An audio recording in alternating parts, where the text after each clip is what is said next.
In a nutshell, help people understand what Sub2 is. The simplest definition of Subject 2 is the process of buying real estate without any credit, cash, or credentials. Meaning, I can buy a property without using my credit or applying for a loan, without bringing cash in many cases to these deals, and without having to provide credentials like I would have to do if I was going to get a conventional loan, my W-2, my tax returns, etc. The way that happens is by understanding how the flow of money works in a real estate transaction. So you've heard this said before, probably, and maybe I've said this before, maybe you've said this, like when somebody goes, hey, do you own or rent your home? And you'll hear people say, well, technically the bank owns my home. Like I make payments to the bank owns my home. Well, I understand what you mean when you say that. What you mean to say is you've got a mortgage, but legally speaking, that's actually not true. The bank doesn't own your home. Right. The bank has a document. In our state, it's called a deed of trust. In many other states, it's called a mortgage that is recorded against the property as a security or a financial interest in that property, or a claim to the liquidation of that property. That is a separate document from the document that actually is the ownership document, which could be called a deed, a special deed, warranty deed, quitclaim deed. So understanding in any real estate transaction that the flow of paperwork involves two separate documents. One is ownership, one is money. It gets confusing for people because they both have deed in them, at least in California and Texas and some other states. Indeed. But you're such a dad. I love it. I know. Understanding that there's a difference helps you understand what's possible. So if the deed of trust is the money and the deed is the ownership, then Subject 2 is the process of me taking ownership or deed of a property subject to the existing mortgage that is on that property. And that is like the high level, like 1,000-foot definition is I'm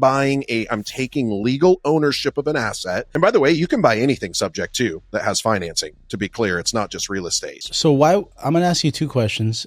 The first one I'm going to ask is, I'm going to tell you both. Why would a seller consider that? And the second one is, give us a story, a real story of how that has worked for somebody, because I know you have plenty. Yeah.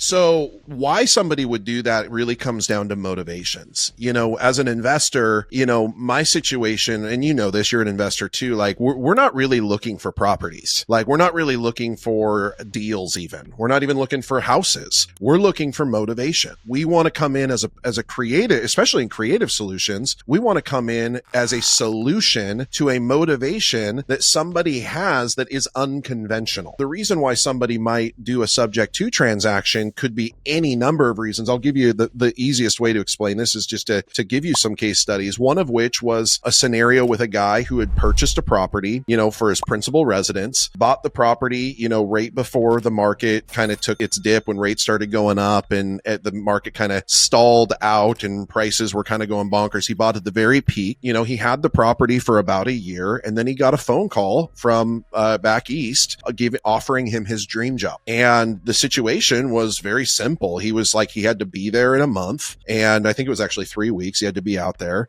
He had bought this property at its peak. Rates had gone bonkers. The property was at best the value of what he owed. He bought it on an FHA loan, put 3.5% down. And now he's got his dream job and he has no capacity or interest or wherewithal in managing a rental property across the country. Right. Mm-hmm. So he goes back to his real estate agent and says, hey, I'd like to just sell this thing for what I bought it for. And she, of course, goes, you know, with what equity, right? Because what a lot of people don't understand is, yeah, he might have put the 3.5% down, but that doesn't mean that he's got 3.5% equity, because when he resells that property, now he's got real estate commissions, closing costs, excise tax, et cetera, et cetera. He was going to have to bring, you know, $10,000, $20,000 to the closing table in order to just get out of the property. It wasn't an option for him. Right. And so in that situation, he's quite literally stuck. He's not technically underwater, but he's in a position where he would have to be underwater if he wanted to exit that property. Mm-hmm. This is where creative gets really interesting, because by the way, he had a mortgage at 3.25% interest or 3.5% interest, which is because valuable. It was before the major rate hikes took place. Yep. So he's got to somebody like me, he's got a very attractive attractive situation in a market where cash flow is really hard to get when you're talking 6, 7, 8% interest rates. Yep. So I come to the table and I go, hey, let me be a creative solution for you. You don't have another exit unless you want to become a landlord. You've already told me you don't want to become a landlord, that's not going to work for you. So let us come to the table. We'll take care of the closing costs. So you'll bring nothing to the table. Maybe we'll give you, in that scenario, I think we gave him a couple $1,000 for his relocation price, right? We built that into the deal. Let us cover your closing costs. Let us give you some of that money you did put down back, so it won't cost you anything to relocate. We're going to take over this property subject to this 3.25% mortgage. And now I'm playing the long game. I pick up a $400,000 asset at 3% in a 7 or 8% interest rate environment. Mm-hmm. I've got cash flow that I wouldn't have had if I had to buy it in a more traditional way. And mm-hmm. I know, because the market is good, that in a decade from now, that property is going to be worth twice as much money, and I'm going to be winning in the long haul. So that's a really practical, real story of a motivation that, this person couldn't have gone on market with a realtor to sell this property without having to come out of pocket tremendously. That's a great description.